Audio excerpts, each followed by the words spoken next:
My old friend taught me that lesson vividly back in 1933.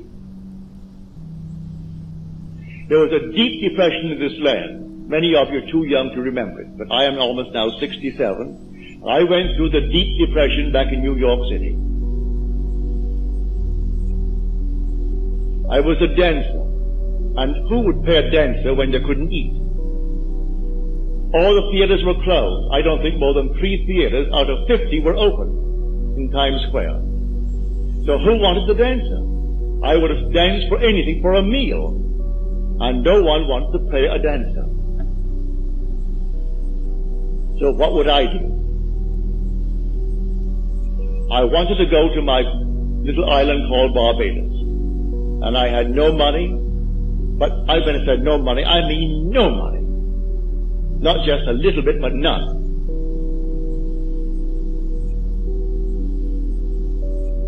I said to my friend Abdullah, Ab, I would love to go to Barbados. He said to me, you are in Barbados. I said, I am in Barbados? He said, yes, you are now in Barbados.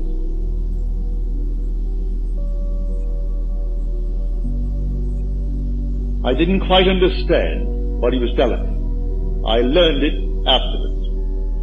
He was telling me that if I want something, I must now, at that moment that I want it, assume that I have it.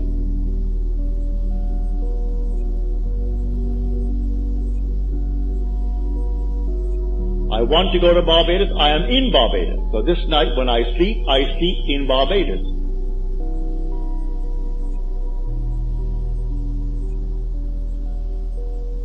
How? In my imagination.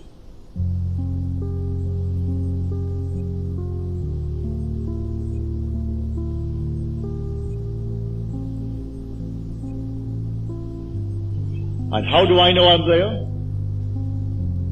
Think of New York City, where physically I'm sleeping, and see it to my north, 2,000 miles, northwest of where I am in Barbados.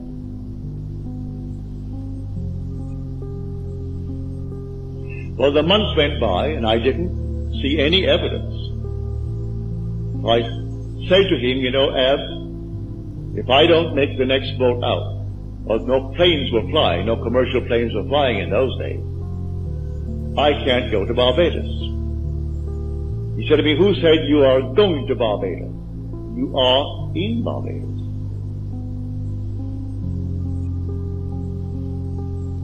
We can't discuss how you're going to Barbados when you are already in Barbados.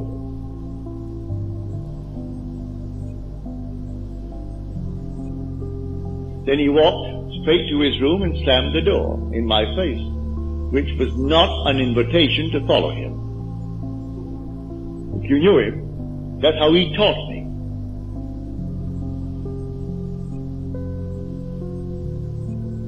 I am asleep as though I am in Barbados. And when I went to bed, though in New York City, I had assumed that I am actually in Barbados and see New York City not under me, but to the north of me, 2,000 miles. And I woke within 48 hours after that moment, and under my door was a letter from my brother Victor.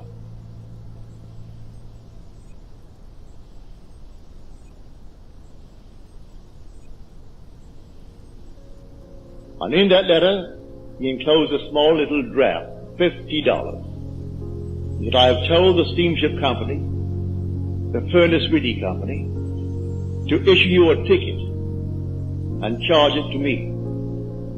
The $50 is simply if you want some little thing, like a suit of clothes. In those days you could buy a suit for $12, a fairly decent suit. You could buy a pair of shoes for $3.50 or $4. But he said the $50 just anything you may need to get aboard the ship. But sign the chits, I'll meet the ship and pay all expenses, and I will pay all the tips. So it's not for tips aboard the ship. I went down to the place and I told them what my letter said. I read my letter to them. They said, Mr. Goddard, we only have steerage from now on. But when we get to St. Thomas, the Virgin Islands, you may have first class because someone disembarked in St. Thomas. I accepted it. I went back to my friend Abdullah and I told him, it worked. I'm going on the 6th of December, but I have to go steerage until we hit St. Thomas, and then we go first class to Barbados. You know what he said to me? He said, who is talking of going to Barbados? You have gone to Barbados and you went first class. Well, what are you going to do with a man like that? I went straight to the boat on the morning of the 6th, expecting I would go steerage to the Virgin Islands, when the man said to me, Mr. Goddard, we have a nice surprise for you. We had a cancellation, and so now you're going first class.